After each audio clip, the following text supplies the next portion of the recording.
We don't back down, this is what we're made of. Standing our ground, here it goes down. Oh, you and me, we're gonna be legendary. Oh, wait and see, we're gonna be legendary. Ain't no time like the here and now. Yeah, we showed up, now we're showing up.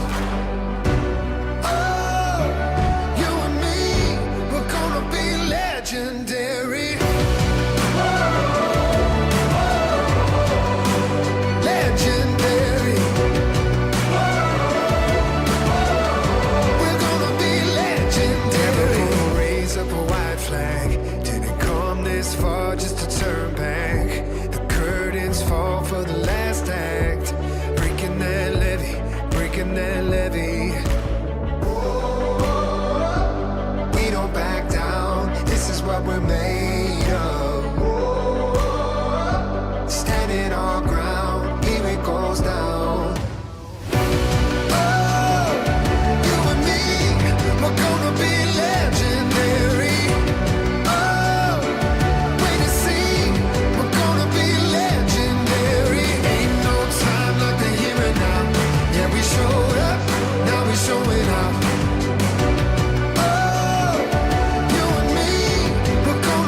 Legendary. Legendary. We're gonna be legendary. We don't back down, this is what we're made of. Standing our ground, here it goes down. We're gonna be legendary. Oh, wait and see. We're gonna be legendary. Ain't no time like the here and now. Yeah, we showed up, now we're showing up. Oh, you and me, we're gonna be legendary. Legendary.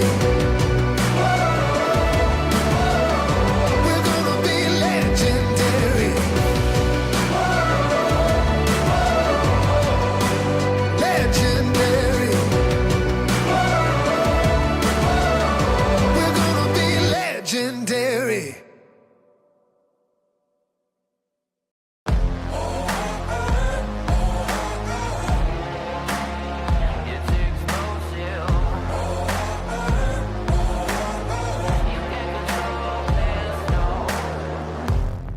I got metal running through my bones, a resurrection like a ghost.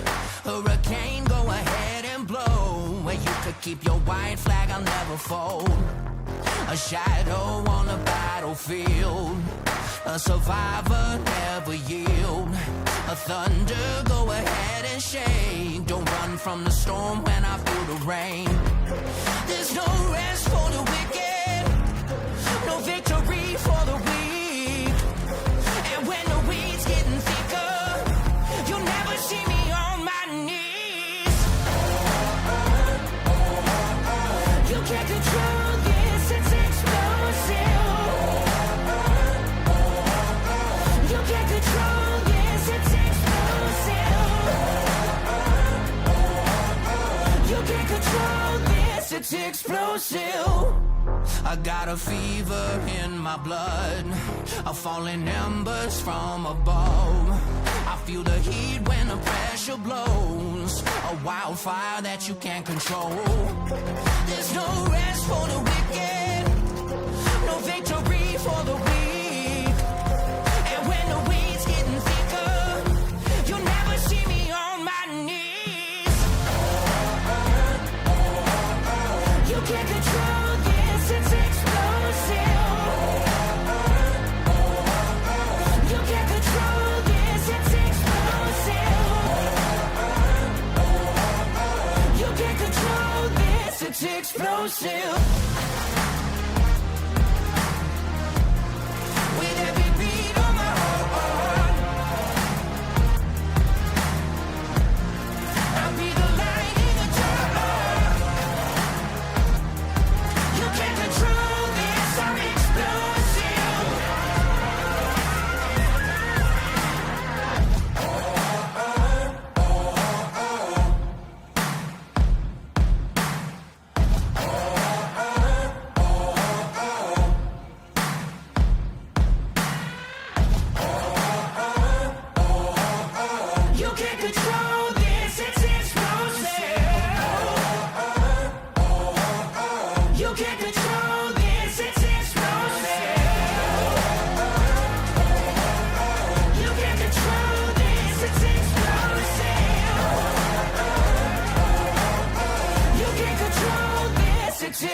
explosive. We're a racing family that you can trust on and off the track. So if you're looking for foundation repair, go online or give us a call to schedule your free inspection. If we fix your foundation and you mention Race On Texas, you will get a 1-year free subscription to the All Access Pass.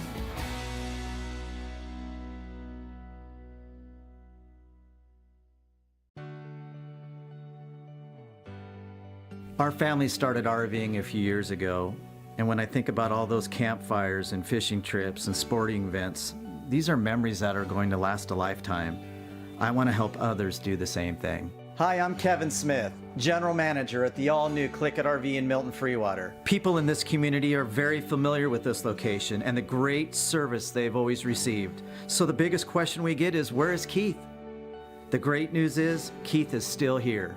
I've seen a lot of changes. I've seen a lot of things come and go. Through all the changes that we have seen, one thing that has not changed for us is the quality of our service. Buying an RV is Ensure competitive racing at every level. Ensure competitive racing at every level. Compete across all your favorite series. In officially licensed cars, engineered to deliver the most accurate driving experience possible.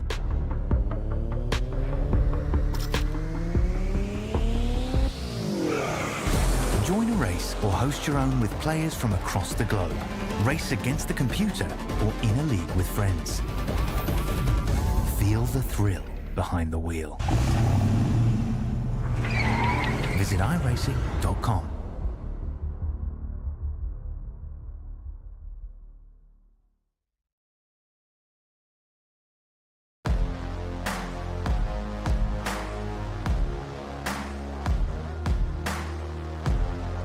LSRTV is welcoming you back to the Sim Racer Hub Winter Challenge Series. Good evening, folks. I'm Jason Rockwell alongside Wesley Allen, who will be here in just a short moment, and our producer, Charles Wooten, here today from the virtual Talladega Super Speedway for races 3 and 4 of the Winter Challenge Series for these guys. Last week we had 2 fantastic finishes at the Michigan International Speedway. Nicholas Goen and Gabriel Ellison, race winners 1 and 2.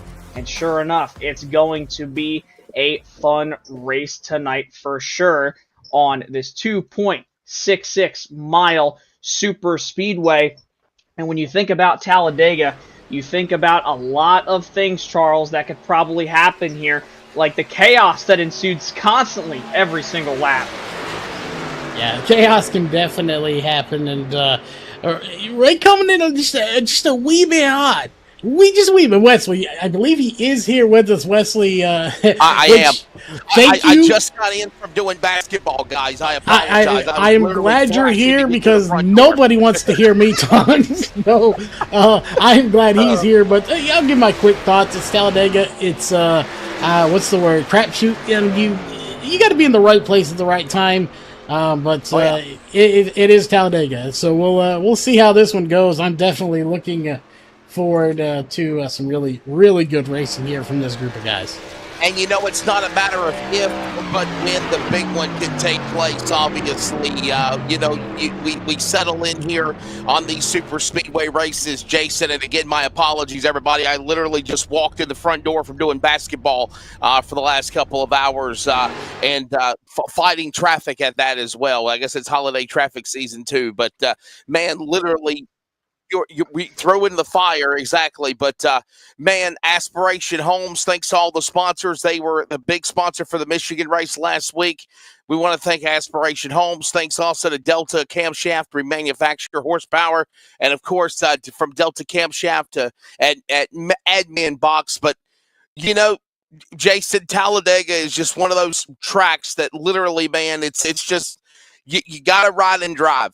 You got a sprint here. You got 2 35-lap races. And basically what's going to happen, I think we're going to see like what happened in Michigan last week. Stay in line, hold your line, don't get in trouble. But at the end of this, probably around about 10 to go, that's whenever, as we see qualifying on track now, I think, Jason, that's whenever we're really going to see the intensity pick up of who wants to be at the win line. Yeah, well, remember too, Wesley, is obviously for the second race tonight, the field will be inverted from the finishing results of race number 1. And with Talladega compared to Michigan, it was hard for a driver like Nicholas Gowen in that number 81 Dale Jr. Exalted machine to get back up towards the front. Couldn't do it, but you have a track like Talladega where if Nicholas Gowen, or like we're seeing on track right now, the number 5, Max Steck, if he were to win, he could come from the back and come to the front as well. But you obviously have to do it methodically, you have to do it carefully, and obviously you have to avoid that dreaded big one that's lurking around every single corner.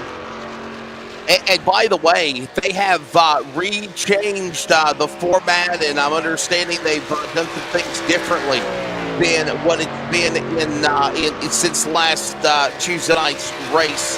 The event has been changed with the format as well. Things will be done. Obviously, we're a fan of the invert, but obviously they're still going to have those twin 35 lappers. Everything's inverted from the rear to the pole or the winner to the rear at the end of race number 2 and the start of race 2, I meant. But one thing that they're not doing, obviously, is they're not going to have overtimes. No green-white checker finishes for the rest of the season. That's something that's been adapted for this event starting tonight. And another rule change is the restart zone. Going below the goal line is legal, but will still be highly discouraged in the drivers' meeting. So there's a mulligan, if you will, Jason, that states it's fair game if you go below the double yellow line, but it's also frowned upon, so don't do it. Well, listen, it may be frowned upon, but there's guys out here, maybe like Nathan Rogue or Raj, that might not give a dang crap about it. He might go below the double yellow line. If it's legal, then by all means do it. Sure, it's frowned upon, but it's legal, so why not take advantage of it? You can make it work. It's just if you're going to do it, you're going to have to be really, really quick about it, and you're going to have to make sure you have help behind you. Like, for example, if Nate here in this 91 machine is riding second on the last lap down the back straightaway, if he has help behind him, by all means, try to go to the bottom. You can pull out a line, and I guarantee you, Wesley, there are going to be guys who are going to forget about that rule, probably including ourselves up here in the booth, just because we are so used to these guys racing with the rule of, hey, don't go below that double yellow line. You're going to get penalized, because not only is it frowned upon, but usually in the world of NASCAR, in the top 2 divisions at the super speedways, you cannot advance your position below that. So this completely opens up the door for a whole new way of how Talladega is going to be raced at today, kind of like how the late 90s used to be, Wesley. Included Jason Rockefeller. I'm Wesley Outland. Charles Wooten will bring you his thought before we got knocked offline. But first, let's give you the starting lineup for the Talladega Turkey Trot, race number 2 for the SimRacerHub.com Challenge Winter Series at Talladega. Red Tucker, he's on the pole in that 99 machine to the outside. Ryan Bloom, one of our friends of the Northwest, in 22. Row 2 will find Gabriel Ellison of the 27. Stu Leslie in the 83. Row number 3, Jared Barclay in the 10. Nicholas Gowen will be in the number 81. Row 4 here at Talladega, Michael Sturgill on the 90. He made some noise in Michigan last week. And Andrew Miller alongside of the 18. And Jason, top 10, will find Clifford Toby Ritters from the Northwest in the 23. And Michael Garoon in the number 29, a former winner here at Talladega from last year. Rest of the field all the way down to 22nd row number 6. You have Bradley Rivers in the 15 machine. And then Sim Racer Hub's own Clinton Sneed in the 07 machine. Row number 7. You have Stan Carnathan in the 82, Max Steck in the number 5 machine. Row number 8 on the inside, you'll have Jonathan Tuckness, who's been very strong these first 2 races of the season. And then you have Joseph Plager in the number 97. Row number 9, you have Nathan Raj in the number 91. Michael Wolford in the number 7 machine. Row number 10, Michael Eden, Clinton Castleberry in the 21 machine. And to round out your field in row number 11, Michael York and Mitch Ellison in the 55 machine. There's the lineup. Beautiful field of trucks there. Charles, I know you're back with us, buddy. What was your thoughts of driving not going below the double yellow line, but it's not frowned upon if you're brave enough to do it? Hey, if it's not a rule, go for it. But my thoughts were going to be, I was literally about to let y'all know, to let the fans know, that we could potentially have that issue still, and, well, let it happen before I could get it out. Okay. Well, it happened. And we're back. So, as fast as whatever issues take place, Charles, quickly quickly in the survival mode to get this broadcast back up or before the drop of the green flag. So it is the Talladega Turkey Trot here at Talladega, round number 2 of the SimRacerHub.com Challenge Winner Series. Thanks again to the partners in bringing you this event, including SimRacerHub.com, Aspiration Homes, your home for sim racing, LSRTV, Admin Box, and of course, we want to thank also Manufactured Homes Carburetors there. So 4,000-foot backstretch at Talladega. They call it the Alabama Gang Super Stretch. And Jason, getting ready for the green flag, buddy. Obviously, it's a 35-lapper, race 1. Got to be patient. You can't win this race on the opening lap. Gotta just ride and drive. I hate to say that. I don't want to be in a boring term, but you just can't rush too early to get out here and try to look for a checkered flag. Yeah, for sure. You have to be patient, but you obviously have to get your way up through this field very quickly. I mean, really all the trouble, Wesley, and I know it's funny because a lot of people say that the trouble here at Talladega, Daytona, and obviously the New Atlanta, it's all going to start in the middle of that pack. You want to stay out of the Hornets' nest? Well, Wesley, guess what? I'm telling all those people, absolutely not. This race, this track, anywhere you go to that's a super speedway, you can find trouble at the back, you can find trouble in the middle of the pack, and you can find trouble up the front. Nobody is safe unless there's nobody around you if you're in that race lead here when a checkered flag is being flown here at the end of this race. Go time at Talladega. Here comes the field, led by Tucker and Bloom. Ready through the Geico restart zone. Race 2, twin 30s. Race 1, green flag. You have a virtual race at Talladega. The fun allowed in turn number 1.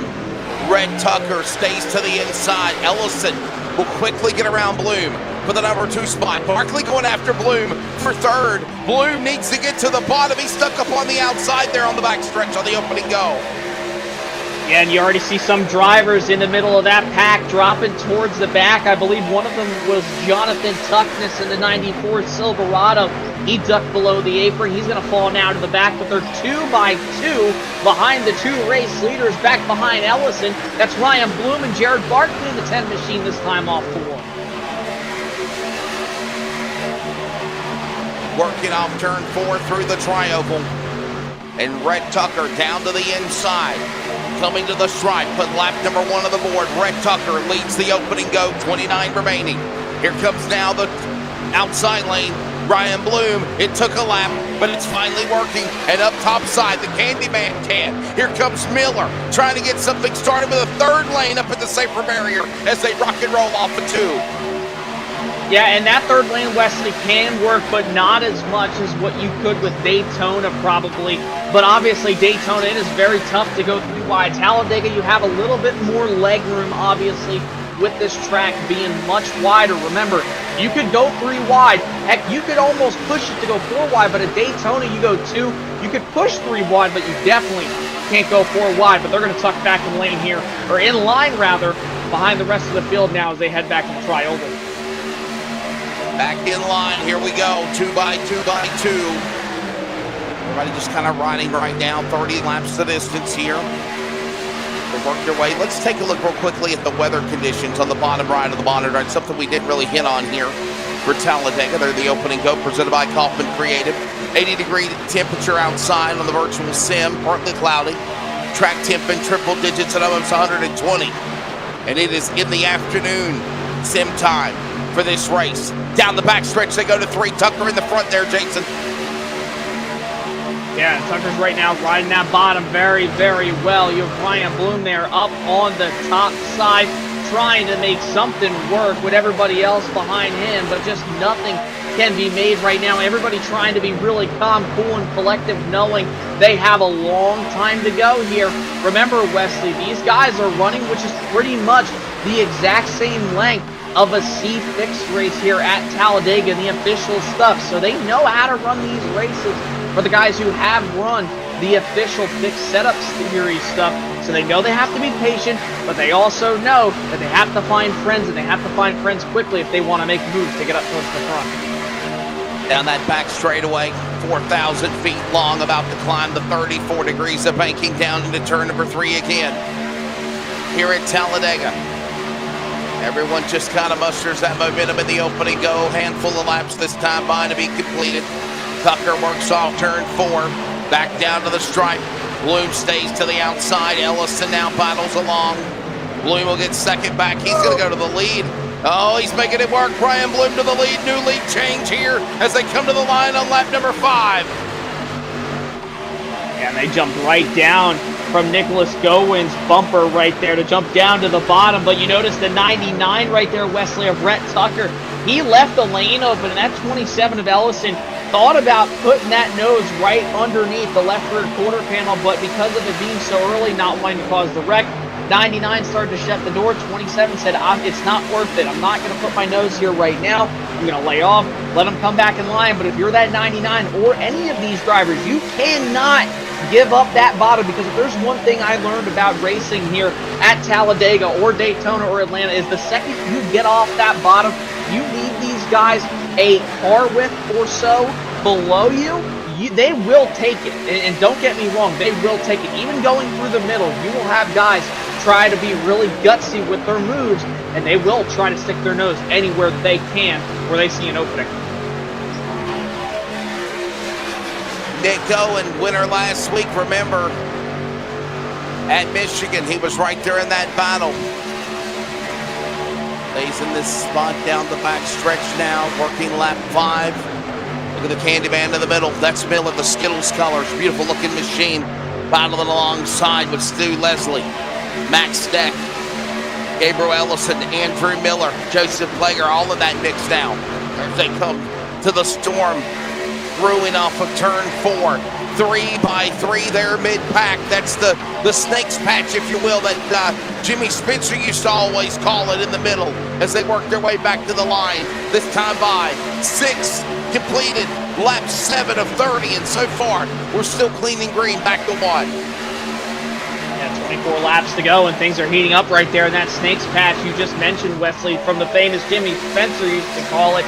And you see him going 3x3x3x3, and then almost again by 3. We're nearly seeing him. Oh, and what a block right there from the outside. I believe that was the number 83 machine of Stu Leslie. Jumped up to the top side, slammed the door on that number 97, I believe, or 27 rather, up at the top of the racetrack. Boy, oh boy, that could have been huge there off into turn number 3.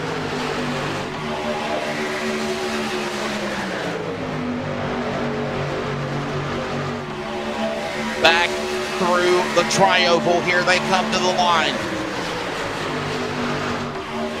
It's now Nick Gowen in the lead. He's in the middle. Bloom to the inside. Another name that we haven't mentioned, Clinton Castleberry. Now into the top 5 of the top 3, and they are 3x3x3x3. Oh my goodness, Jason, they ain't wasted no time to get wild. No, they definitely are not wasting any time at all, but you got to remember too, Wesley, with these guys being so compact together right now, you got to make sure you're not pushing the pusher and not pushing, if you're the guy being the pusher, pushing a driver on the right rear or the left rear, because that will spin them around, make them very unstable, and you very well could be the guy who causes the big one here. And you don't want to do that when we're not even halfway yet as they hit the line this time by Ryan Bloom. Gonna lead that lap by just about half a truck length. 3x3x3x3x3. Again, it continues to be that way as they work their way down into the corner again. Bloom inside. Going. Leslie up the middle. Oh, a little contact there, battle for the lead as they work into the turn. back again in the corner. All of this happening as they still stay 3x3 going to turn number 3. Jason, oh my, somebody gonna hold up?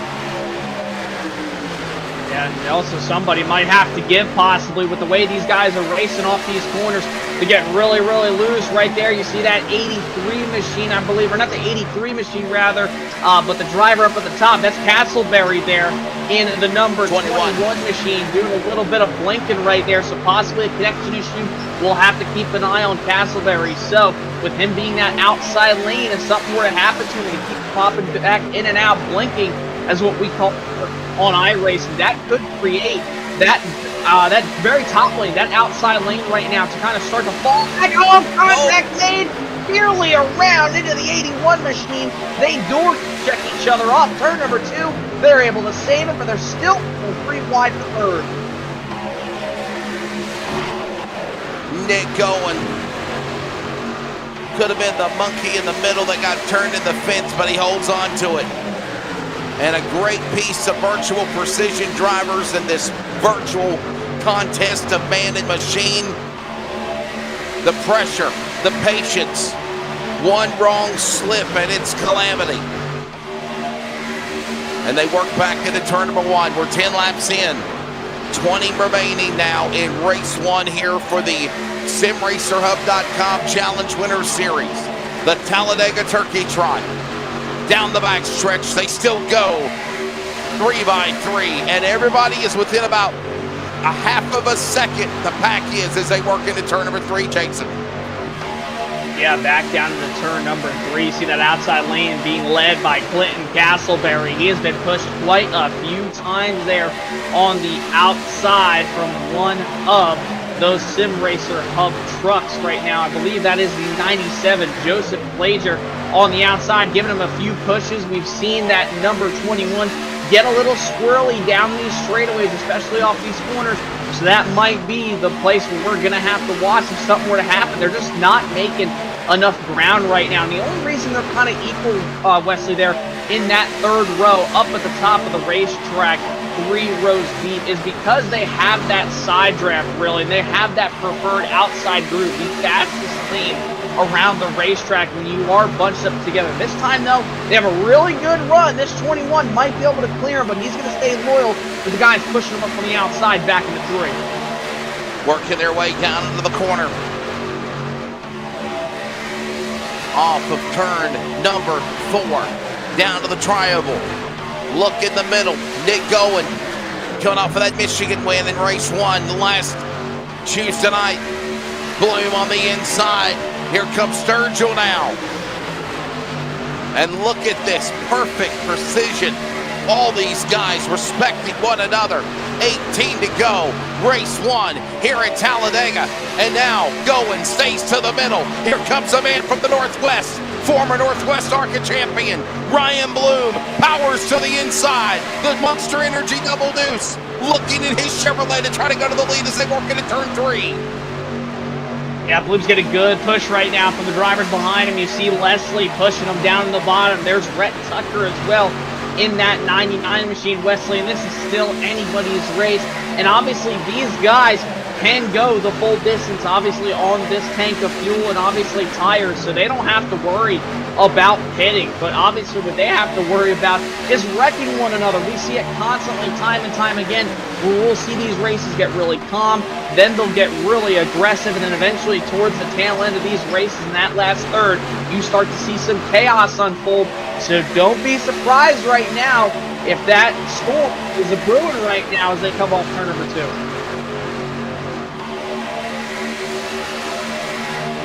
Wow, look at the machine of Clinton Castleberry. Goes from the outside to the inside, and he's loose.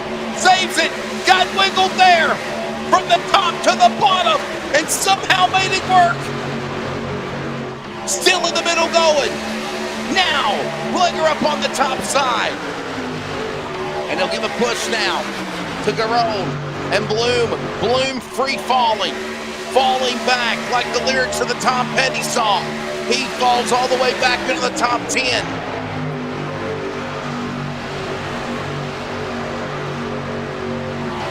Yeah, you obviously going right now with that race lead, Wesley. That middle lane has been very strong here, kind of competitive. It's not really the best place you want to be, obviously, here at these super speedways, but they're doing good enough to where they feel like they can be content with pushing one another. You just saw Stu Leslie jump out of line there in the third truck on the bottom side. He said, I've had enough of this. I want to save my stuff for the very end. Because remember, Wesley, these guys, they don't have a fast repair, man. You wreck, you get that so-called meatball flag, man, you're done. Your race is over. You have to wait for the next one. But obviously, with that being said, you know, you can obviously make your way up from the back to the front here just because it's Daytona and Talladega. Cross flags this time by. Race 1, 15 down, 15 to go. Let's give you the top 10. Nick Gowen, Chevrolet leads, not anymore. Clinton Castleberry on the inside. He'll come back with the lead of the 21 Ford. Ryan Bloom, Chevrolet second. Toyota Plager third. Nick Gowen, Ryan Bloom now. Couple of Chevrolets along with Michael Sturgill, the top 5. Then it's Garone. Then it's Ellison, Tucker in a Ford. Ritters and Carnathan is the top 10 here. And that continues to flip-flop as the, again, top 20 are separated by merely 3/4 of a second. As Castleberry brings them down to the inside. He's the leader, and they're still going to stay 3 by 3 by 3 as they work back into turn number 1 as they come to the stripe. Each lane is very, very equal right now, Wesley. There's not really a dominant lane, I would say. I mean, this top lane probably is the weakest link out of them all just because they only have 3 trucks right there. But, you know, I mean, I really like this middle lane, but I also like the bottom. They're very good. They're very organized down on the inside right there, but that middle lane just has something to it. I don't really know what lane to choose if I were to choose one right now, but I mean, the bottom has more cars in the middle, or obviously the top side. I think Ryan Bloom, obviously we know him from the northwest side of things on Mondays and Wednesdays. Now that they're in the offseason, this is a great opportunity for Ryan to make his drafting skills better. You just saw right there, though, Clinton Castleberry nearly thought he was going to the top there with the 81 machine, but it just wasn't enough. Nick Gowen, rather, gonna go back to the front here now with 13 laps to go. And Nick Gowen, Michigan winner, as we mentioned last Monday night, here at the Talladega Turkey Trot, flaunting his feathers as the top dog of that Exaltus Chevrolet. Clinton Castleberry inside, down to the bottom of the racetrack as all this goes on. Michael Sturgill Jr., he had a good run in the 2 Michigan races last Tuesday night. Right there in the hindsight of this race. Ryan Bloom back into the top 5. It'll be 12 laps to go. Remember, we got to be looking for a green flag pit stop somewhere before the end of this race, Jason. When do you think it's going to be? Pit stop, probably not, more than likely. I mean, just because these guys have that 100% fuel, you know, but I mean, oh, okay, yeah. You might no, have they some, probably won't. You might have some guys. You might have some guys, though. Here's the thing, though. You might have some guys that think that because obviously, let's take a look real quick back at the Coffin Creative weather conditions real quick there on your screen, and remember that that these weather conditions are super, super hot. That is nearly 40 degrees more than what the ambient air temperature is. So obviously, with the heat on this racetrack, the old surface of Talladega, since it was last repaved in 2007, remember, for the start of the Cup Series, guys running there. I mean, this is a very abrasive surface right now, so these guys might elect to come in and take tires if we possibly get a late race yellow or a yellow even right now, but we'll have to find out. See, nearly 4 wide for a moment. Gowen thought about going to the inside and putting that 22 machine on the outside of the middle lane. That was a close call right there off 4. Brave enough to make it happen, and as that goes on, Ryan Bloom powers back to the lead. Inside, the Boise State driver. Inside in the 22 to the lead. Gowen, still in the middle. Now Brown, Gowen, Bloom, Plager now will take that top spot as they work still 3 by 3 into turn 3, and it's just bunched up the entire pack right there with one another. There might be 4 trucks that are falling back, if you will, Jason, but for the most part, they're all right there, tighter than the lid on a pickle jar, coming off of that corner out of 4. Yeah, this time by the line, there's going to be 10 laps to go. Things are already heated up right now, but they're about to put that thing on max as the hottest you can get right now. 10 laps to go, and now you're seeing that bottom lane start to fade away, a little bit loose right there just for a second, and all of a sudden now that bottom lane starting to come back. Here comes Ryan Bloom. He's got help right there on the bottom side right behind him. A few trucks following as there's still 3x3 for the top spot. Go time at Talladega now, but 20 in, 10 laps to go. They're going to single digits when they work into 3. Now going, stays in the middle. Up on the top now. It's Bloom, Sturgill. All in this top 3 behind the leader now. Bloom will power to the bottom. Inside, Ryan Bloom going alongside. Here comes also now Joseph Plager making something work, and they're all going to now get bunched up as they come to the line. 9 to go. Bloom on the bottom, but is it the fastest lane to the inside? Back to 1. And Goen has that middle lane rolling right now, but if you look at that outside right now, here comes that number 97 of Joseph Plager. He has the run on the outside there with that number 29 machine of Michael Garone Jr. down the back straightaway. Here they go. 3x3x3. It's like we've seen since the beginning of this race. They're still going at it. No, wait. Oh, it took sideways. Garone around in front of the field, and that's going to create our first caution of the night. Looks like only a 1-truck spin, possibly a few more involved, but Wesley, that could have been a huge moment for the whole field going into 3. Man, I want to say that's the 29. Michael Garone Jr., former winner here at Talladega.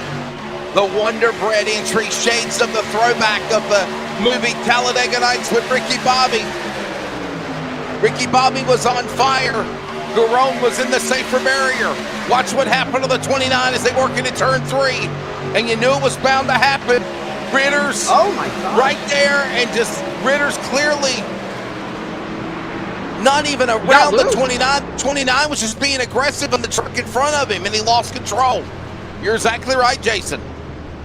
Yeah, and I was going to say, and too, Wesley, you know what that leads me right back to? What we were talking about? Track temperatures, baby. 113 degrees out here.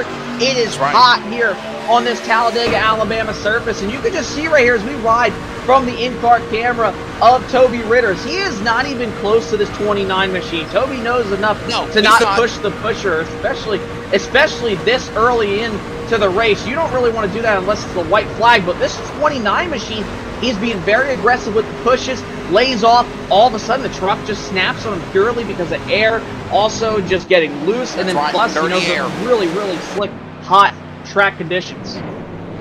Yeah, you're exactly right. Just dirty air in front of the machine of the 29 of Garone, and nowhere for him to go, and around he goes. And 8 laps remaining here. Remember, caution laps do count, and there will not be overtime. That's something that's been implemented. There will not be overtime finishes in this series now, effective for the rest of the year. No overtimes, meaning that if the race finishes under caution, Jason, so be it. Like old school NASCAR, if you will. This race will do everything in its power to get back going again. But again, race will not have overtime. And that will be for the remainder of the SimRacerHub.com Challenge Winter Series. Yeah, and that's absolutely crazy because obviously you look at it, you know, and we're so used to us up here, Wesley, both me and you, now ever since the rules started changing years ago about the 3 attempts at overtime, and now all of a sudden over the last, you know, what, half decade, maybe even a decade now, it's unlimited over, no, not even a decade, but over half a decade now, we've been, you know, hey, unlimited attempts at overtime, and we just haven't, you know, we're not used to the no attempts at a green-white checkered, really, so it's going to be very interesting to see if these guys can make it all the way back around whenever they do get the green flag, which I'm going to assume is going to be probably anywhere between 5 and 4 laps to go. We're going to see they might get the 1-to-go signal right here. If not, I would say definitely with 5 laps to go and be able to resume at 4.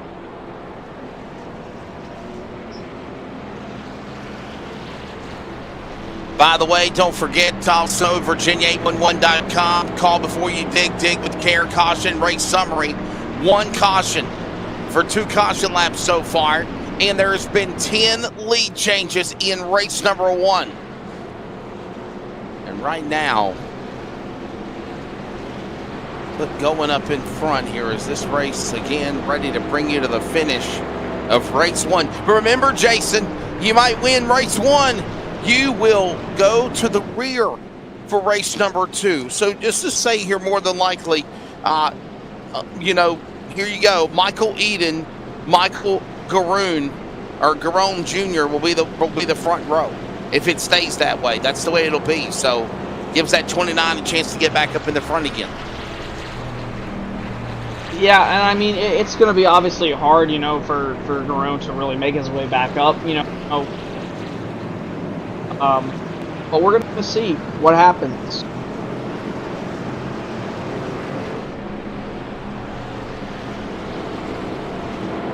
Lights are off. Lights are off for the pace vehicle. The pace truck.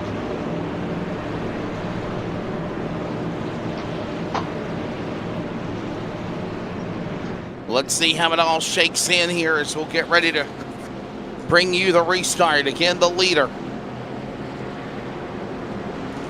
Nick Owen, Ryan Bloom, Michael Sturgill Jr., Joseph Flager, Clinton Castleberry, your top 5, Gabriel Ellison, Red Tucker, Stan Carnathan, Jared Barkley, Nathan Rogue. And Jason, I'll be honest with you, bud, this caution could not have happened at an opportune time for bad luck, because you're closing to the end of this race. You're coming to 5 to go.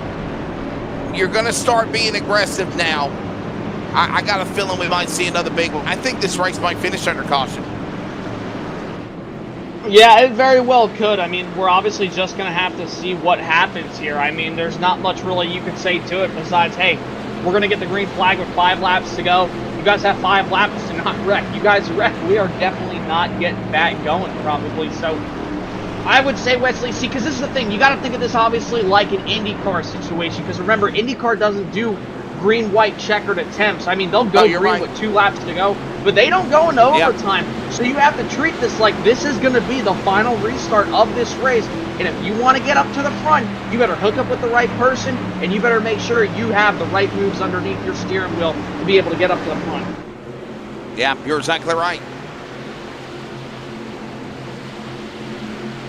5 laps to go when they come back to the Geico restart zone here at Talladega. They're 2 by 2, but for how long? Going gives the bump to Sturgill. You don't want to pull away too fast in that draft, though, because remember, Jason, they will swallow you up. You got to stay within hindsight of the pack. As they work into turn number 1 and 2, going. Powers back to the inside as they work 2 in the Alabama super stretch.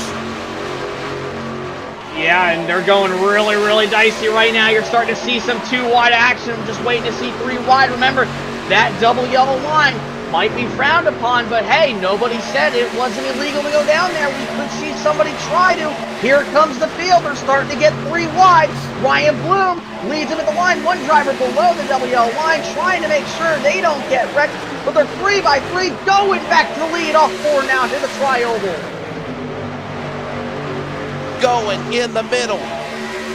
Sturgill follows Barkley right there. Top 3, top 4, single file, 4 laps to go. Inside comes Rivers. Oh, they're wrecking almost. Whoa, oh, they are. Look out, guys. They're in the pack and there's trouble. Caution out. This race will be over unless they can finish with a 1-lap shootout. I doubt. Ritters is in the fence. Other trucks are crashed, Jason. And here's another one, wrecked out, second caution. Yeah, and Wesley, we all saw it coming down. Remember, those top 3 guys, they were out there. This all started when they were going 4 wide there, right in the middle of this pack right here. You're going to see Ryan Bloom. He's going to be on the very inside right here. This is where it starts. A little bit of contact right there between the Sim Racer Hub truck and then that blue truck sends them, Ryan Bloom, all into the inside, then creating a massive multi-truck pileup involving probably, I'd have to say, half a dozen or more trucks. heading Man. into turn number 1, and that's really all she wrote. Ain't that heartbreak for Ryan Bloom, too? I mean, he was literally in the cat's whisker of being there at the end of the race, and then one little slip, and then it causes this calamity. The caution is out. As you see the field working the back straightaway now, they've not caught the pace truck yet. They're catching them on the back straightaway going to turn 3. And Jason, I'll be honest with you, bud, I think this race will end under yellow. I want to say Nick Gowen wins again. He won Michigan race 1. I think he's going to win race 1 here at Talladega. Yeah, probably more than likely, obviously. I mean, Nick Gowen, though, has been up at the front here all night long so far. I mean, he is definitely, I would say, the most deserving driver out of these guys to probably, you know, come here and win more than likely. But obviously, we're going to see right here, like you talked about, this is going to be the race ender, I would suppose, here. But remember, these guys still have one more race after this. So Nick Gowen, he wins here tonight. He's going to have to go to the back here for race number 2 in just a handful of, you know, minutes. You know, and he's going to have to try to make his way back up to the front, something he was not really able to do last week at Michigan after winning that first race. And now he looks like he's going to be winning this third race, and he's going to have to do it all over again just like last week. But this time he probably has a way higher chance of getting up towards the front rather than what he did last week back at Michigan. Nick Gowen will come to the line. It'll be 2 laps to go. And the only way that I would say that this race would have got restarted with a shootout would have been if they would have cut the lights off on the pace truck this time by. However, they got to follow the pit road protocol. And I just see them coming to the line. They will take the 1 to go at the white flag, and then when they come back around, they'll take the checker. That's pretty much what's going to happen here. I don't see any... I just don't see... I mean, they might make another lap or 2 under caution, Jason. They might. Yeah, they could. I mean, the league admins do have that option, but obviously, I mean, they're not going to by the looks of it. I mean, they've already taken the 2 laps to go. The reason... In iRacing, if you know you're going to be going into an overtime or a green-white checkered attempt, you would have saw that timing line revert back to 3 laps to go 3. again instead of 2. So, I mean, this definitely means this is going to be the end of the race. But, I mean, look at this top 5, obviously. Most of these guys here all ended up higher than what they finished. I mean, you look at, obviously, like a driver like Clinton Castleberry started 16 positions back of where he's going to finish here in 4th. I mean, he already drove up to the front once here tonight, and he's going to finish 4th. I would say look out for the same thing probably in race number 2. If he could do it right there, he could probably do it again out of most of these drivers who did start relatively towards the front. He is going to be your biggest gainer here of race number 1.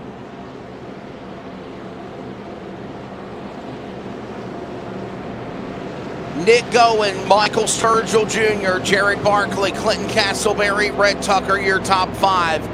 And this race is probably going to finish that way. You see some of the trucks bobbing and weaving left and right, but I don't think it's any type of an issue with fuel. 1 to go when they come to the line in the Talladega Turkey Trot in race number 1. Remember, no overtime. It was enforced. We were informed this morning that there would be no green-white checkers, and obviously, Jason, this thing has come to fruition quickly, enforcing that rule. Yeah, for sure. I mean, there's the white flag right there, finally taken. Now 1 lap to go. 1 to go. And I mean, yeah, Nick Gowen, like we talked about, great driver, made his way up, started back at about the 6th spot tonight. I mean, there's nobody really who was more deserving probably up towards that front. I mean, you could have made an argument for probably, you know, a driver like Joseph Plager, who's going to finish there in 7th. You could have said the same thing, you know, probably about, you know, the 22 Ryan Bloom. He's going to finish 12th. I mean, so fast tonight for race number 1. We're just going to have to see what they obviously have for race number 2.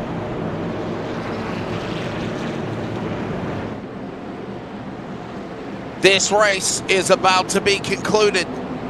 Nick Gowen down that 4,000-foot Alabama Gang super stretch for the final time behind the toe of the pace truck. And this will end race number 1 here under caution. I'll be honest with you, Jason, I'm not a fan of this. I'm not a fan of it. With the day of the racing world we have today, you want to see green flag races. You want to see them finished races. I feel like we're going back to the old schools, back of the 80s and 90s of where the sport is. I believe in change. I do believe that sometimes you got to make things different. You got to make things entertaining. And I'll say this. I mean, you know, we'll stand behind it. We'll stand behind it, but I'm just not a fan of it. I'm not a fan of of not having an overtime finish. I'm not. Yeah, I've always been a guy probably who was gonna, you know, look at it and say, I agree 100%. I like to see races under green, but you know, if we can't, you know, try to make it at least 1 to 3 attempts at a green-white checkered finish, just so we can have that at least attempt to see if everybody can make it back. Right.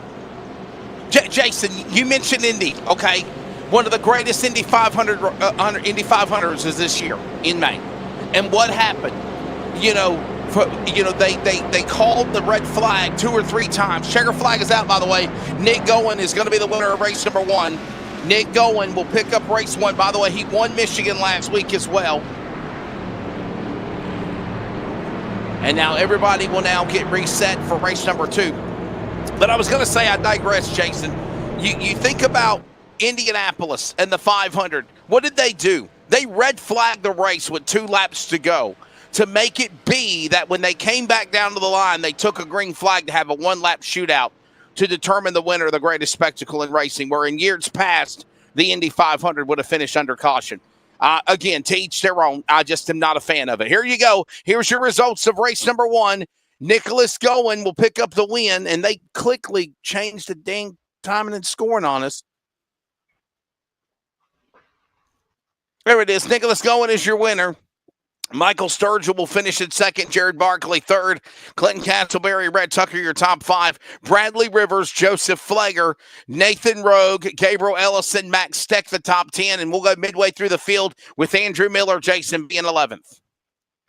Yeah, you have Andrew Miller, Ryan Bloom, obviously heartbreaker for him. Could have won right there. Unfortunately, just caught up in another incident there. Heading into turn number 1, you have Stu Leslie, Michael Woolford there in that number 7, Michael York, Michael Garone. Lots of Michaels there. Michael. That's pretty funny right there. Clinton Sneed there in the 07, finishing 17. Then you have Tuckness, Carnathan, Ellison, your top 20, and then 21st and 22nd, obviously. Toby Ritter's first car really around in that wreck towards the end. And then Michael Eden finishes there 1 lap down in 22nd. Well, let's go over to post-race right now, and we're going to grab our top 3, so just stand by with us, and we'll grab our third place man right now and get his take of the race when it's all said and done. Of course, Nicholas Gowen will grab in the winner's circle. Third place, Jared Barkley. Jared, everybody, stay with us. We're going to step away 1 second, and then we'll grab our top 3 podium interviews here at Talladega in race 1.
Hey, welcome back to coverage of race number 1. We were going to grab our third place man, Jared Barclay, but I believe he is unavailable for post-race comments, so he'll finish third in race 1, getting prepped for race number 2. Let's pick up Michael Sturgill Jr. in the 90. The second time we've grabbed an interview with him in the last 2 weeks. Runner-up here in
Jared, you'll finish in third. Your take of this race at Talladega. It was pretty fun right there at the end, and obviously a way to turn things around from bad luck at Michigan last week.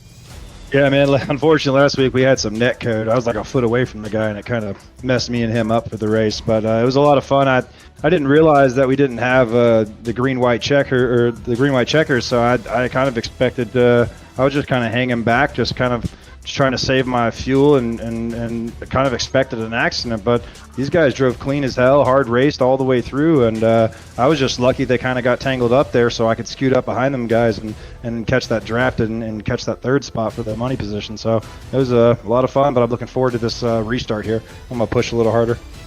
And Jared, congratulations on the third place run, man. You say obviously you were just laying back. As a fellow iRacer as well, when you look at these super speedway races, where do you see yourself in the best position coming to the white flag and then coming around to take the checker? Would you be first? Would you be second? Or would you be third? Because obviously those front two get together. You have an opportunity to make a pass and get a 2-for-1 special. Where do you feel like would be the best scenario for you coming off turn number 4, or even at just the white flag if you were presented in that same position like you were in this race heading into the second one? Yeah, I mean, I like to be in second or third. I'd like to be pushing somebody or right there to take that opportunity and potentially miss the wreck. But we'll see, man. We'll see where I can land. Maybe I like to be, in the run for it, middle line or third line, second, either right there in second or first, man. So I'm gonna push this next one. So we're gonna see where it ends up. Hopefully, hey, Jared, we're glad the podium. Yeah, good. We're thanking your sponsors. I'm glad we were able to grab you at least for an interview here for post. Yep. Just want to shout out RTR Racing. It's a Rhett Tucker Racing, and all the guys that kind of been helping me out get into sim racing. But that's all I got for you guys. Appreciate it. See you. There you go. There's Jared Barclay. At least we're able to grab a third place interview with him finally. And let's go to victory lane. 2 weeks in a row. Winner at Michigan last week. Gets it done again at Talladega. Right place, right time. Nick, let's go. And that Exalted Chevrolet looked good. Congrats, buddy. Thank you. Definitely couldn't have done it without Michael behind me. He was glued to my rear end all night, so a lot of props to him. But yeah, 2 weeks in a row, definitely feel good about it. And Nick, you're going to start obviously tail end of the longest line here, man. I know this isn't Michigan, so how do you feel like your chances are getting from the back to the front? Because, I mean, you can do it. It's Talladega. It's not like it is Michigan. Do you think you have a better shot here tonight compared to what you did last week? I think so. I mean, it's especially with the restart zone now implemented. I feel like we won't get left behind. which is nice. So, I mean, I'll have Michael right there with me at the back, and we'll try to communicate like we did in the first race. Really good communication to each other as far as like where the run's coming from and all that, and see if we can't work our way up to the front. It's definitely possible. We worked together well all this first race, so I mean, yeah, I mean, I'm feeling good about our chances. What do you think we'll see in race number 2, Nicholas? Some of the same chaos at the end of it, or is it going to be kind of ride, tuck, and tail like we saw until about 8 laps to go?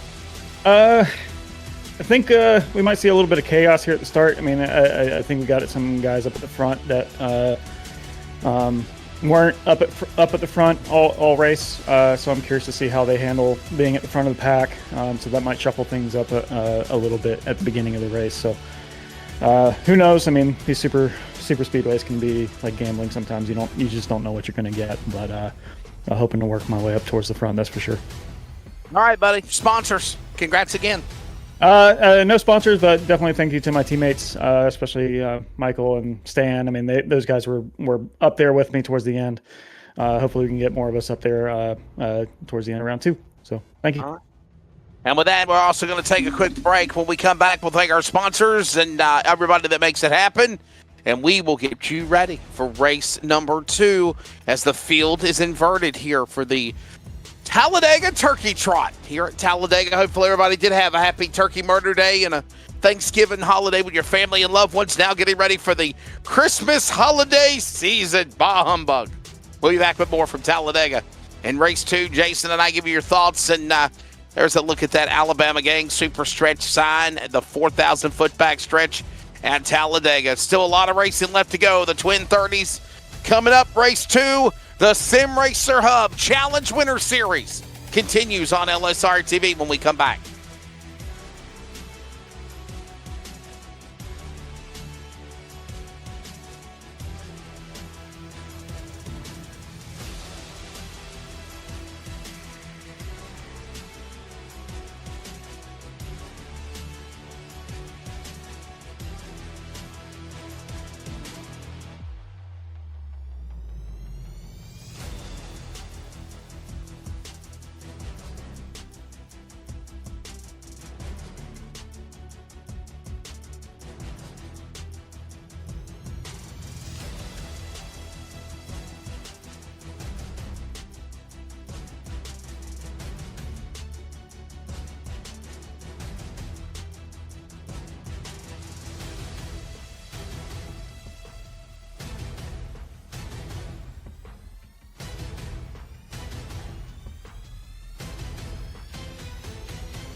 We're a racing family that you can trust on and off the track.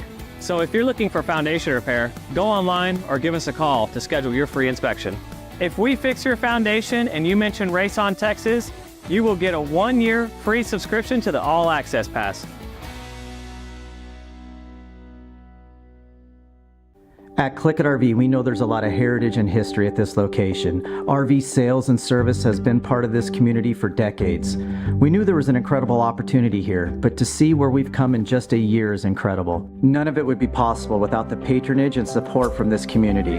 So whether it be a more convenient and accessible service drive, a fully stocked parts department, or this amazing sales facility, what drives this team daily is making sure our customers leave here with the best possible experience. Looking to the inside of Turner, trying to make it 3 wide down the back straightaway, nearly does. Last night the track was very slick. You know, we had 2 good grooves. But anyway, just another some of that. There's people in the stands. That means there's people watching.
Welcome back to Talladega. The field is getting set now for the Talladega Turkey Trot.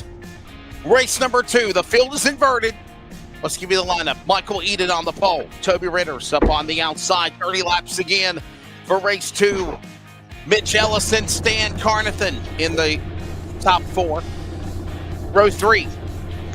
Jonathan Tutness in the 94. Clinton Sneed, the man that is behind the chaos and mayhem that is SimRacerHub.com. He'll start 6th. Row 4. Michael Garone, the Wonder Bread machine's going to try it again, and Michael York to the outside. That's the Michael row. Top 10, Jason will find Michael Wolford in the 7. Stu Leslie on the invert will start 10th in 83. Rest of the 22 truck field, row number 6, Ryan Bloom trying to recover after the heartbreaking finish the last race, and Andrew Miller in the number 18 machine. Row number 7, you have Max Stecken, the number 5, Gabriel Ellison in the 27, who was up at the front most of the time in race number 1. Row number 8, you have Nathan Rogg in the number 91, and Joseph Plater in the number 97. He was up at the front as well. Row number 9, Bradley Rivers, Brett Tucker in the 99, who was on the bottom lane, about 2nd or 3rd in line most of the race. Row number 10, Clinton Castleberry made it to the front once there, and last race from the back. Can he do it again? We'll have to see. And Jared Barkley in the number 10. Row number 11, obviously, you have Michael Sturgill and Nicholas Goen trying to do what he couldn't last week, go from the win in race number 1 of the night to another win here for race number 2 in the same night. And it could possibly happen. You have to go all the way from the rear of the field to get it done, though. Ready to go for race number 2. Again, this is the Talladega Turkey Trot. Don't forget tomorrow. Tomorrow, join us for the, of course, FEG PC Customs Wednesday night Super Speedway Money Series. And we're going to be at Daytona. So Super Speedway action tonight and tomorrow night, Jason. It'll be fun for sure. Oh yeah, definitely. I'm really excited for it. I'm excited for this race as well. We're going to have ourselves a blast like we always do every Tuesday and Wednesday night here these last couple of weeks. It's going to be a lot of fun. I'm looking forward to it. Exactly right. Hope you can make your plans to join us. By the way, more details at Sim Racer Hub Challenge on Facebook. Don't forget, this winter's schedule continues on next week. We're in Kansas. We're in Kansas for Twin Forks. Race 2, Talladega Turkey Trot here at Talladega. Ready to bring the field to the line to the Geico restart zone. Toby Ritter's on the outside. Ready to power alongside the double nickel of Mitch Ellison. And you've got a virtual race. Let's send her off into turn 1. And we're starting here, Jason, quickly. 2 by 2 by 2. They're going to do-si-do off that second turn. Ellison's got the power on the bottom, but Ritter's is right there hanging up on the top. Yeah, we saw, remember, Wesley, in that first race that there was no real dominant line. I mean, you would see the outside fade away, then you see the middle get really good, then you see the bottom do really good, then fade away. So we'll have to see here in these first few laps which lane is going to be better. Because remember, obviously, the better help you have behind you, probably that's going to be the better line, I'd have to say. You obviously have Ritter's up there. He has Stan Carnathan right on his back bumper. Then you have the 94 of Jonathan Tuckness and Mitch Ellison there in that 55. If I had to guess, I'd probably say this bottom, just from the last 2 races we've seen here with these guys, I'd say the bottom might get rolled. This top sure is strong. Ritter's leads lap number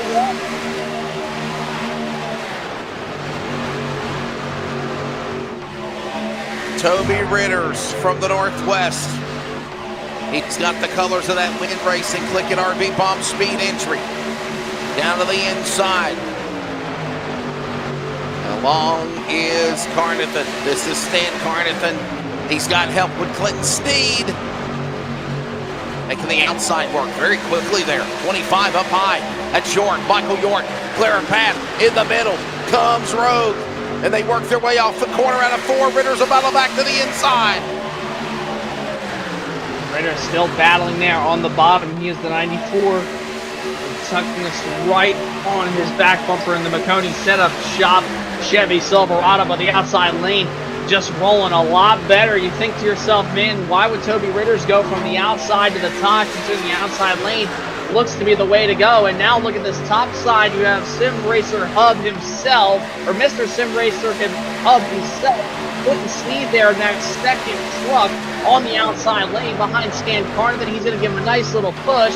Meanwhile, Tuck is going to give the push to Ritter's as they head back down the Alabama Gang super stretch into 3. Carnathan up top. He's got Sneed and follow in tow. Ritter's is on the bottom. The 94 Tuckness is in line. 2 by 2 by 2. By the way, we'll keep an eye on the race 1 winner. Jason Nick Owen has already moved to 11th. He's halfway through the field. It is so fast, and I'm not surprised, obviously, that this number 81 machine is already up 12 spots because, you know, remember, we saw Clinton Castleberry do it last race, just wasn't enough to get there. I still am putting my money on Clinton Castleberry. He's moving up through the field. I think he can definitely do something. You see some drivers getting out of line, pull to the inside. I believe that was the 94 of Tuckness. Again, he'll go to the back. But what got Clinton Castleberry in this 21 machine? I think he is going to be the big sleeper in all this. And right now, it looks like he is liking working with that number 22 of, obviously, our very own Ryan Bloom.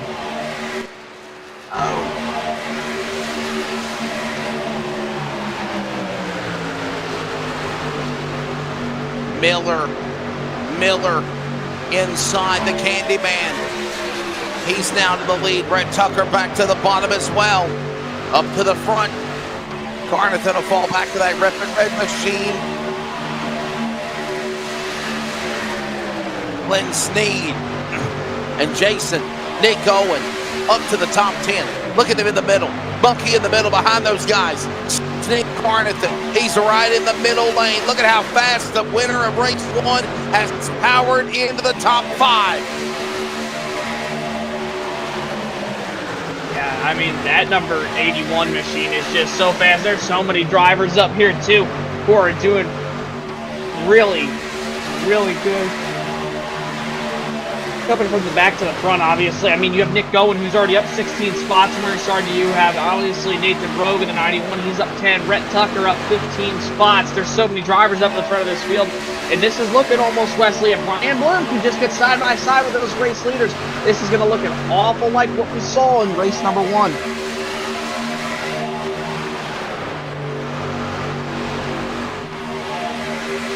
Three by three already, 5 laps into it.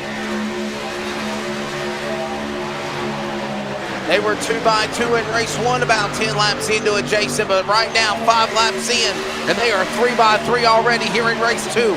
Calamity around any corner if somebody makes a wrong slip.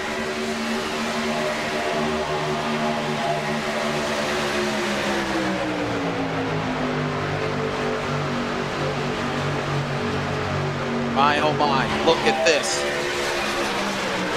Dan Carnathan now powered in the middle lane to the lead, and there's going the race 1 winner. Right there in tow behind him on the tailgate. Miller to the inside. Up top is Clint Sneed. He's got now Ryan Bloom up on the outside behind him. Anybody in this pack could win this race now if this was the white flag lap, Jason. Yeah, now they're 3 by 3 by 3 all the way back, looking just like it was there in the half of the first race. Now we're seeing the shades of the same thing. You see the 07 of Sneed up at the top of the racetrack. He's got 2 great pushes behind him, and just like that, look at Ryan Bloom. He thought about it for a second on the line. I stand corrected now. He's back in line. He's going to give the push here to Sneed down straight away. The 29 jumps up to the top side of Jerome. Remember, he was in trouble, caused that very first incident in race number 1 in the Wonder Bread truck, trying to get back to the front of the field here off turn number 2.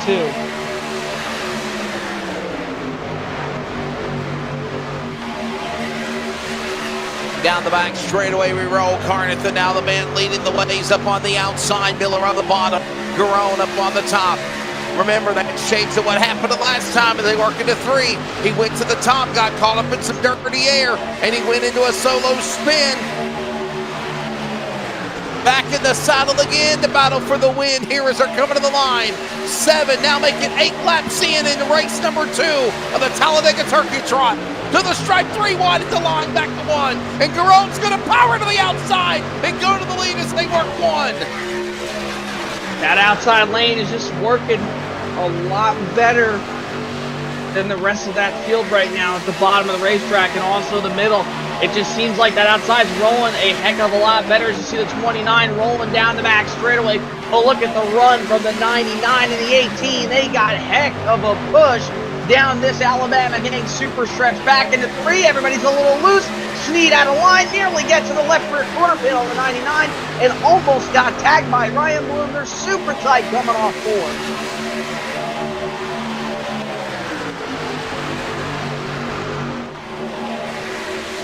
A lot of cloudiness over this racetrack as well as they work to the line. 9 laps on the board. About to be 1/3 of the way through. Everyone calm, cool, collective, though it's antsy out there on Talladega in the virtual world. In the middle. Well, there's a lap machine up ahead, or at least Ritter's up on the inside. Correction, that was Carnathan. I was thinking about Carnathan. Somebody's going to have to lift on the inside for that slow truck. But slow truck should have been up on the top side, Jason, out of harm's way, unless he goes to the bottom of the apron. Yeah, he's probably going to go to the bottom of the apron right here, and he will this time. That's actually Jared Barkley, your driver who finished in the top 3 and talked to us just after the last race. And whoa, a little bit of a scare right there. They're going to go 4 wide. Looks like he got loose trying to ride the apron, and that kind of really scrambled that back half of the field. And now you're starting to see everybody scramble back to 2 wide, now 3 wide in the middle of the Hornets nest here with 20 laps to go with the 29. The outside being led by Michael Garone Jr. up at the top of this racetrack off 2.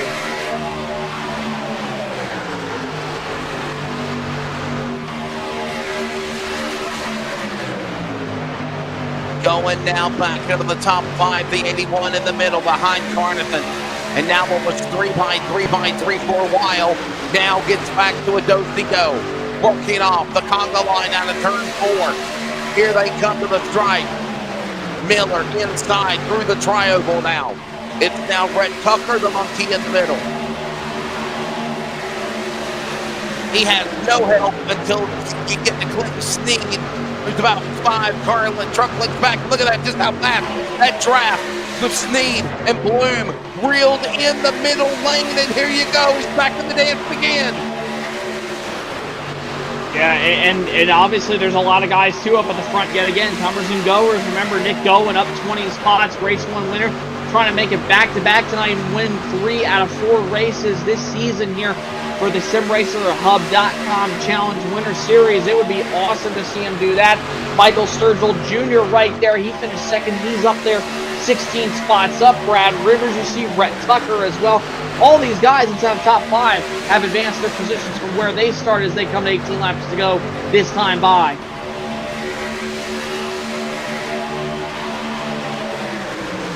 Closing in on the halfway flag this time around in a few more laps from the state car. 12 of 30. And Jason, a lot of cloud cover over the racetrack. Let's check the Kaufman Creative weather conditions real quickly for race 2. How much has it changed, Jason, from race number 1? Dramatically. Oh yeah, super dramatically. I mean, 94-degree track temperature.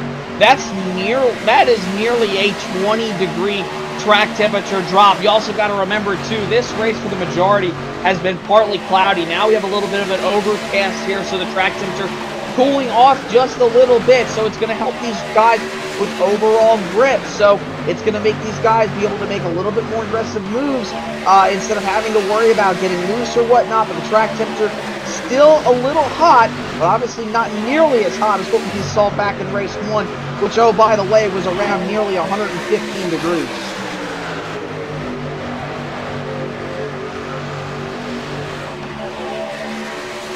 Miller on the inside. Carnathan in the middle. Here's another name we haven't mentioned. Rivers up on the top, that USA Army machine. Now to second, the 15 up on the top. Help from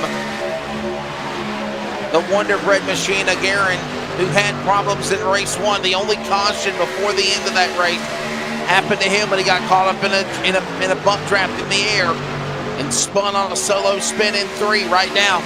That 29 shows you how good of a driver he is, how good that truck is, Jason. Right up there in the bottom is Carnahan, about got a bump from Rivers going into 1.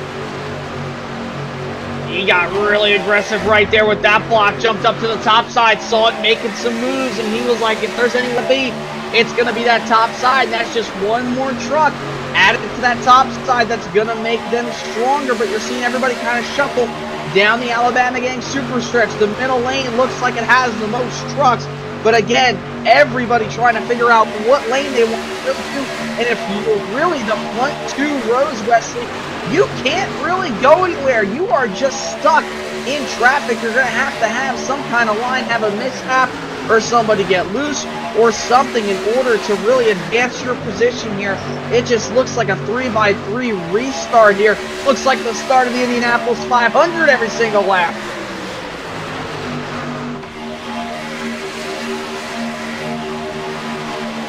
This time by. Ready for the second half of this race. Cross flags in the wind. 15 down and 15 to go down the back straightaway. And just as fast as things had calmed back down, Jason, now we are 3x3 all the way in the pack, down the back straightaway, except for machines in the back as they go into 3. Yeah, you just see them still going 3x3. Like I said, there's just you just can't really go anywhere unless you're one of those front 2 rows. But you're seeing this outside lane kind of starting to dissipate. Maybe if you're this 90 here of Michael Sturgill, maybe ditch the 81, but we obviously heard them in post-race interviews from that first race. They're very loyal to one another, and they will stick together. Maybe if that 99 of Brett Tucker was able to get clear and they drop back 3 rows, maybe Tucker could jump out of line and go up to the outside lane, but I just don't seeing it happen if that outside lane has another fallback moment like they just did. It's going to be rare, but it very well could happen.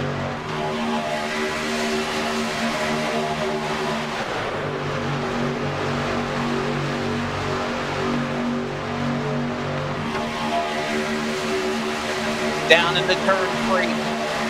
And look who's back up at the top spot, as Jason mentioned, Nick Owen. He won race number 1. The Candyman to the inside, though, that's Andrew Miller.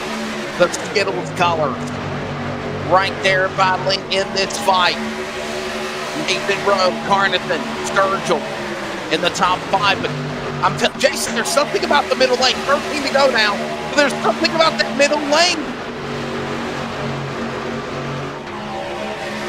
Yeah, there is something about that middle lane that I just like. I mean, we talked about it. It's really not the lane you want to be in, but I mean, it's been kind of the best of both worlds. And it's funny because it's the only lane that gets side drafted from both sides. You have side draft on the right rear, you have side draft on the left rear. It's not the best place to be, but for some reason, it has just been working. I don't know if it's just because this track isn't nearly as tight and narrow like Daytona, where you would usually see the very top lane kind of play into a factor. But I mean, this middle to top lane tonight has done an exceptional job at what they've done. I mean, and now look at the very top lane. You only have 2 trucks out there. I mean, this is really only a 2-lane race right now, unless people were to jump up. Now they're getting 3 wide in the back. But I mean, right now, this middle lane is doing a pretty dang good job holding their own. Off of turn 4, storming down to the line. It's closing in. Off that back stretch into turn number 3.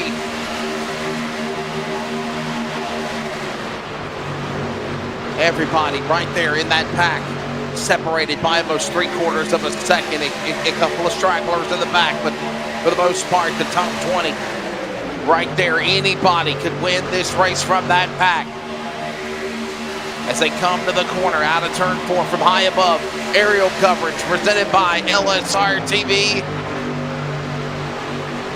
11 to go, about to be 20 laps into this thing, Jason. And just as fast as Miller gets a run on the bottom, here comes that middle line again with going, powering back on the inside, on the middle as they work it through. And look at this guy coming up on the top. Where did he come from? Yeah, that's Max Steck right there in that number 5 machine, and heck, he's going to go all the way to the lead. Look at those top 3 trucks right there. 1, 2, 3, that's the 15, and also I believe that is the number 28, maybe? I'm not too sure. It's a red and white truck there. The number 10 machine there of, oh my goodness, I cannot find the name on the scoring pylon, but the number 10 right there outside doing a really good job there. That's actually Jared Barkley, who is a lap down. So helping this number 5 machine, that is a huge deal. I mean, so the 5 doesn't have to worry about the 10 trying to pass him. He knows he's just going to try to help him the best he can. And that 5 is getting one heck of a push from Jared Barkley in the 10. Jared Barkley finished at the podium in race 1. Now, quickly, he is a lap down in the pack. Well, I believe it's up and out protected by his teammate. And Max Steck outside, green and white blue machine global. Rex Peck Victory Chevrolet. Help with that lap machine of Barkley being a push.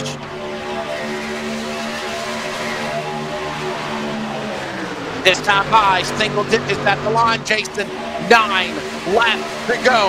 Andrew Miller, the Skittles colors, leads the rainbow. Cross the line at Talladega to turn 1, the turkey trot.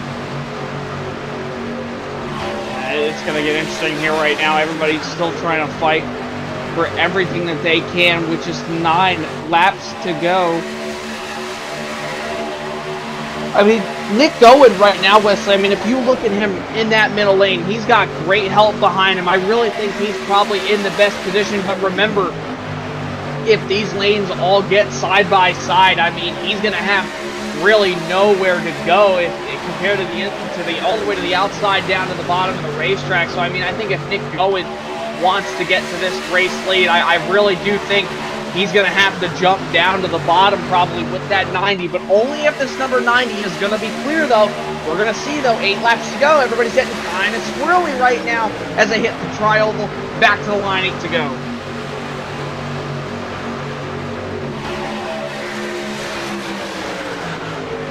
Three by 3 in the pack, going in the middle. He's trying to sweep the Talladega Turkey Trot here tonight. Don't forget, next week we're off and heading to Kansas. We're heading to Kansas, off to Kansas next Tuesday for Twin 40s. Down into turn 3, 3x3. There you go, Barkley. Little slip, hold in there for the RTR Racing entry. Anybody up in that pack has got a shot. And if they start going 4 wide, that's when we had calamity the last time, Jason.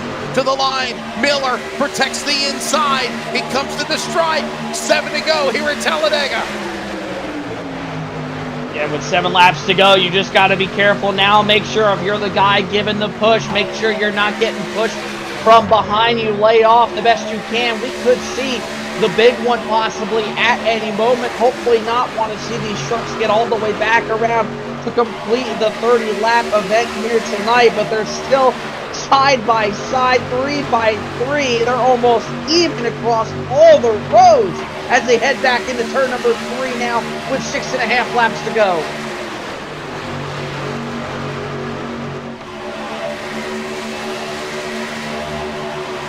And they still stay 3x3 inside Miller. Speck now powers back on the top in that 3rd lane up against the safer barrier. He's got Barkley, the lap machine, to give him a push. Going in the middle, 6 to go, and they still stay right there entangled, entwined with one another, stride for stride at the 31 degrees of banking here at Talladega again. 34 degrees of banking, 3 up the racetrack, holding it together as they work the back straightaway now. Precision at its virtual finest. Everyone showing respect as they work into turn 3, Jason. Yeah, back to turn 3 now, 5.5 laps to go. Still going up at the front right there. Got a little bit tight at the door of Max Steck for the race lead as they come off turn number 4 this time, thundering back down towards the tri-oval, the bottom lane. Starting to get a really good push right there. That's the 18 being helped by the 87 back down the front towards the start-finish line. They're still 3x3. Nobody really has an advantage outside lane. Starting to fade just a little bit more. They're 4 wide. This is where you can see it. Wow. Here comes the 15. Trying to hold him at bay. What will they do? Contact made. And maybe will they save it? They're all good down the Alabama Gate Super Stretch. Oh my goodness, they saved it. They did. Normally when you got threes, the crowd forms the party and it's chaos. And that score ain't a 4 wide somehow. Disassembled perfectly. Reassembled back to 3 wide. Nobody 4 wide again as we get to the end. We're desperate here. Closing in. 4 laps to go. Over 10 miles remaining here at Talladega. They're back at the line.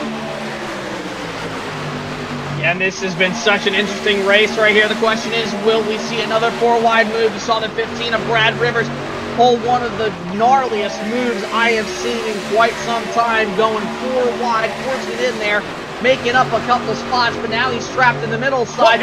Everybody's scrambling down the back straightaway. They almost lose it, but now as they hit the middle part back into turn number 3, 3.5 laps to go, still shades of what we've seen lap after lap.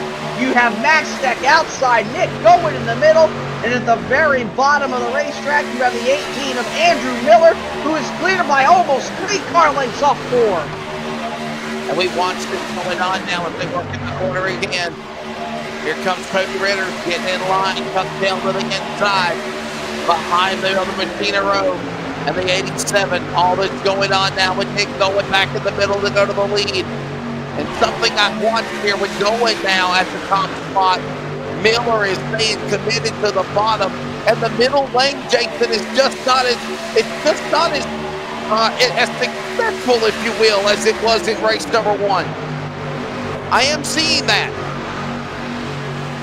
Yeah, I mean, again, no real dominant lane, but this bottom lane has been able to contend a lot more than what they did last race. And I mean, if Andrew Miller can just get the push from that 87 sim stamp number 91, 97 up on your scoring pylon of Nathan Rogg, if he can get that push good enough coming off turn number 4 on the white flag, I think that that number 18 might be in the best shot.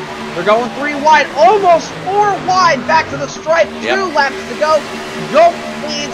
And again, the 18 of Miller, bottom side, Max Stick, trying to lead that top lane. And here they come. Head of steam coming off turn number 2. Back straight away. And they stay 3x3x3 right now, down into turn number 3. Going in the middle lane. Sun starting to poke through the virtual Alabama cloud for the first time since this race. This will really change things, I believe, on handling wise. And here they come, storming off of turn number 4, down to the line. When they come through the tri-oval, the white flag will go in the air, this time by Miller on the bottom. It's going now in the middle with the momentum as they come to the line. White flag, final lap in the Talladega Turkey Trot. They're in turn 1 up the ranking for the final time. No more friends now. You have 2.66 miles to go. Now make it less. They're 3x3 for the race lead down the Alabama Gate super stretch. It's going to be a drag race with who gets the better push. Will the caution come out? Will we have a wreck? They're 4 wide in the back, but as they head back to 3 rather. Oh, Nick going. There we go. There goes the 10. They're sideways. They save it. Coming off turn number 4. The drag race between the 81 and the 18 off 4 for the final time. And here comes the pushing and shoving going on. It looks like Bloom got pushed out of line. Going on the middle lane. He's got some help. He's got Sturgill to deal with. And they're get him behind the 25 right down the flat. It's Nick going to win. What a finish. Here it comes 25 into the fence. It looked like it was the Lowe's colors of the 25 into the wall there of Michael York. What a save by Jared Barclay. He could have took out the pack. The lap machine on the outside. But Jason, when it's all said and done, winner of race 1, winner of race number 2, Nick Gowen dominates the Talladega Turkey Trot. Wow. 3 for 4. 3 for 4 now, and Nick Gowen definitely going to be probably the hottest overall pick going into the next 2 races next Tuesday night. I mean, what a drive. Nick said that he thinks that he had a good shot to do it. I didn't know if it was going to be all that easy. I think his chances were better compared to Michigan last weekend for sure, because this is a super speedway, but you got to remember, with these guys going 3x3x3x3, it's so hard to make up positions. Nick methodically made his way back up towards the front, found himself a nice dancing partner in Michael Sturgill, who again will come home P2 tonight, man. Michael Sturgill Jr., such a great pusher. If I'm Nick Gowen, I'm thinking that number 90 probably, so much. I mean, if you can't have dinner with him in real life, boy, oh boy, he might want to DoorDash something to him probably after tonight, because that was his biggest help all night long. Celebration begins for the Exalta Chevrolet. And Nick Gowen will sweep here again at Talladega. 3 wins and 4 events, as also it was mentioned. Here's the results of race number 2 for the SimRacerHub.com Challenge Winner Series. It is Nicholas Gowen, the winner. Michael Sturgill, he'll finish in 2nd. Bradley Rivers in 3rd. Nathan Rogue in 4th. Stan Carnathan, Joseph Plager, Gabriel Ellison, Stu Leslie, Michael Wolford, and Jonathan Tuckness. Jason, new names in the top 10, some the same, but new names at the end of race 1 for race 2 also here at Talladega. Yeah, no doubt about it. And the rest of your truck field here tonight, Clinton Castleberry not able to replicate what he did in the first race, P11. Michael Garone, P12 there. Ritter's 13th after a strong race here tonight. Clinton Sneed, 14th. Max Steck, after leading a majority of that outside lane, leading a few laps, he'll come home in the 15th position. York, Ellison, Brett Tucker, Jared Barkley 1 lap down. Andrew Miller 1 lap down in 20th. That's your top 20. And then 21st, 22nd, Ryan Bloom 1 lap down. And Michael Eden in the number 8 finishes P22.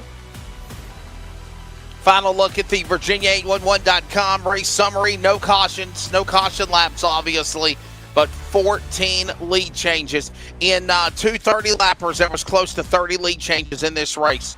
That's presented by Virginia811.com, reminding you, dig with care. Coming up, post-race, we'll grab the podium. Stick around with us, Talladega, and we'll highlight Kansas next week as well for the Sim Racer Hub Winter Challenge, LSRTV.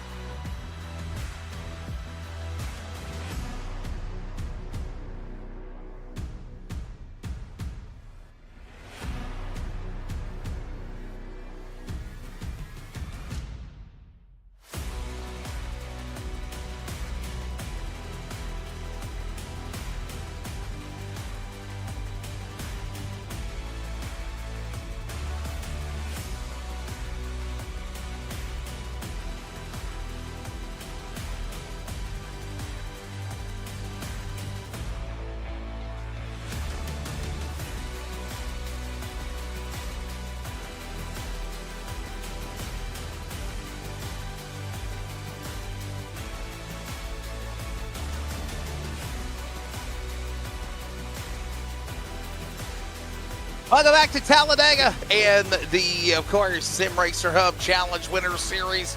Races number 2, rounds 3 and 4 in the books. Nicholas Goen dominating Talladega, and we'll get his thoughts in a bit, but let's go to the third place man. Brad Rivers' truck looked really good, stayed in line, and I think most importantly, there was a lot of patience on the racetrack, and nobody made any crazy move to cause a big wreck. You're taking this caution-free race 2 and you being on the podium. First time to grab an interview with you this year.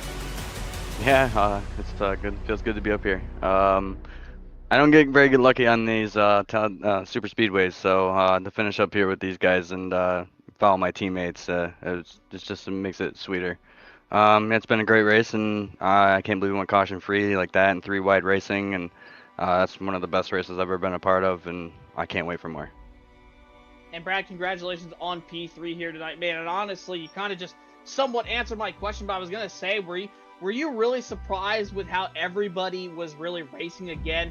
Kind of, verbatim of everything that was done in race 1 with the 3x3x3 all the way throughout the back. Obviously had that one caution, had a caution that ended, and tonight we nearly had a caution with the 15 going through the middle at one point. You guys were 4 wide, nearly going sideways from 1 to 2. Were you just super surprised by the fact you guys were able to keep it that clean here tonight? Very surprised, honestly. It's like I said, it's one of the cleanest races I've ever been a part of, and yeah, I had to make that scary move there and try to get up front somehow. So it worked. It worked out. So I mean, overall, just a great fun race, and I couldn't ask for more. Good racing, good fun, and I got to ask you, Brad, man, what's your take of being on the podium finally for a race in the early going this year for you? Feels good. Hopefully I can get some more. Then everybody can get used to seeing my name up here. So and be up here with the fast guys. Any sponsors? Shout out to Rays. Shout out to my teammates, Aeon's Motorsports. If it wasn't for them, I wouldn't be here. There you go. There's Brad Rivers. He'll finish in the number 3 spot here tonight in race 2 at Talladega for the Turkey Trot. Let's go to Michael Sturgill Jr., the number 90. We grabbed a word with him last week at Michigan. Michael, you survived Talladega, and you're on the podium again. Second place. You're taking this race, bud. Yeah, it was. I'm actually surprised it went green. I thought the first race was. Too. Yeah, I thought the first race was pretty clean. I thought this one might get a little more wild, but I will definitely take second, and not too bad coming from the back. And obviously, you go into Kansas next week, Michael. You finished twice. You finished second twice here tonight in a row with all the consistent finishes you've had here so far this year. I mean, out of all the races now, that's 4 top 5s in a row. How do you feel like your odds are going into Kansas next week? Oh, hopefully I can score my first win. That'd be cool. I mean, I'll take top 5 finishes all day, though. Consistency is key to winning championships. But hopefully we can go into Kansas and get our first win. We'll see how it all goes down, Michael. Always, before we let you go, thank your sponsors, and good job here tonight, man. Yeah, just want to thank you guys for putting on the broadcast, the admins who put on the league, all the drivers. It's pretty wild to have 2 really clean races at Talladega, especially we were good on fuel, so you can push the whole time. So I know people were, and to keep it green the second race and only a couple cautions the first is impressive. Everyone out there watching, I know my dad's watching. I don't know if the girlfriend's watching, but if she is, shout out to her too. And all my teammates at Eons. Be at the win light every week, buddy. Congratulations to you. What was the strategy of getting from the back to the front? And it didn't take long at all, man. It seemed like by lap 4 or 5, you were right in there in the top 5 battling for the win here. Congrats. No, thank you. Yeah, it was a fun race. I mean, starting at the back, it was just being patient, waiting for windows to open. I started up top. Sturgill started on the bottom, and I think just the top started to move, and he followed me up there, and then we kind of just stayed bumper to bumper the rest of the way. It's like just again waiting for those windows to open. I mean, the bottom lane seemed to check out from time to time, and we just stayed in the middle lane. It seemed to be rolling, and then we found ourselves, I think, like 3rd and 4th truck on the top, and following our teammate there, Stan Carnathan for a while there, and then he moved up to connect with Brad. So just kept our noses clean, kept the communication channels open as far as like who was going where, and just stayed together, stayed patient, and it paid. It paid out in the end. So for all of us, I think he got 4 trucks in the top 5. So very happy about that. And Nick, congratulations, man. Like Wesley just mentioned, 3 out of 4 races this year, and you have won. How do you feel like your odds are going into Kansas next week? Obviously, we know it's a multi-group racetrack. You see a lot of guys go to the bottom on the starts, and then you kind of travel your way up toward the top, and it's a really technical track for that 1.5-mile style. But for the trucks, man, it puts on one heck of a show. How do you feel like your odds are going in to the Heartland next week? Feeling pretty good about it. I like Kansas, especially in the Xfinity car. I don't have as much experience in the truck, but it can't be too much different than the Gen 6 Cup car. So hoping a lot of that transfers over. But I like Kansas. It's going to be a lot of dirty air, especially on that top lane. So like late in the run, I'm sure passing is going to be a little difficult. So tire conservation is going to be key, and hopefully I'll be up towards the front at the end. Nicholas, what does it mean to you, buddy, to be the driver that's carrying all the momentum going into the first 2 races in? Or actually 4 races, actually. It feels really good. Honestly, I was very happy with the win last week. I mean, all my wins were not expected. We got a lot of fast guys in here, so it's very competitive, very clean. It feels really good to have 3 out of 4 wins so far. I was even telling the team tonight that like I've never had a league win at a super speedway, whether it's Dega or Daytona. To get 2 in a row is just amazing. So it feels awesome. I know we did it in race 1. We'll let you do it again, man. Thank those sponsors and everybody that helps you out on that number, 81. I think a team sponsor we have is Rapid Fired Pizza. So I'd like to thank them for being on a couple of our trucks, and thank you to the rest of the team. Again, big thank you to Michael. Might have to send him a little bit of the award money for helping me tonight. But shout out to the rest of Eon Motorsports. And I think we had all 5 trucks there towards at the front at some point during the race. Shame we couldn't get all 5 spots, but I mean, heck, we'll take 4 out of 5. Hey, I just want to ask you one more question. It just like a light bulb went off in my head, Nicholas, and me and Jason were kind of hinting about it during the broadcast, but the middle lane, why do you think the middle lane works so well tonight? I think it's just that equal balance. I mean, it's not as tight as the bottom, so you're able to keep your momentum up. I feel like it's so easy on the bottom lane just to accordion a little bit, like just even the smallest checkup. Whereas in the bottom the smallest checkup on the bottom can just take all that momentum away. Whereas it's not as apparent or effective in the middle lane and that top lane. Granted, you're going the fastest, but like if you don't have 4 or 5 cars up there, it's really difficult. And you'll have to have the first 3 trucks put like bumper to bumper. Almost like locked bumpers. So I feel like that middle lane is just the nice middle ground, literally the middle ground between the 2.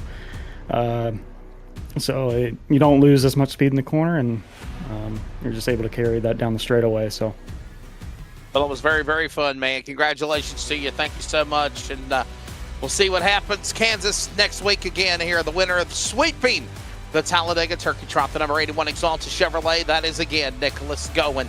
Jason, buddy, we'll get on out of here, man, and prepare for Kansas. Your final take of tonight at Talladega. Truly some fun racing here tonight. Some clean racing.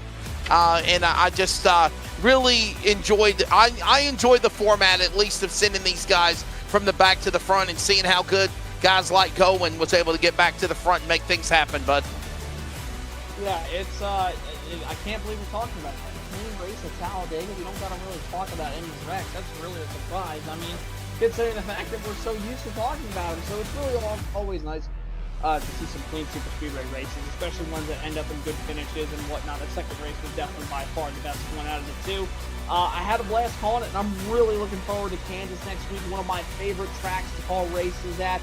I'm looking forward to the multi-group racing, and I'm looking to see if Nicholas Goen can try to win now, obviously, another set of races here next week in Kansas. Well, again, congratulations to Nick Goen. For Clinton Sneed of the Sim Racer Hub Challenge, for Charles Wooten, Jeff Stabnow, Rocket Racing Media, and LSRTV, this is Wesley Outland. Good night. We'll see you next week at Kansas.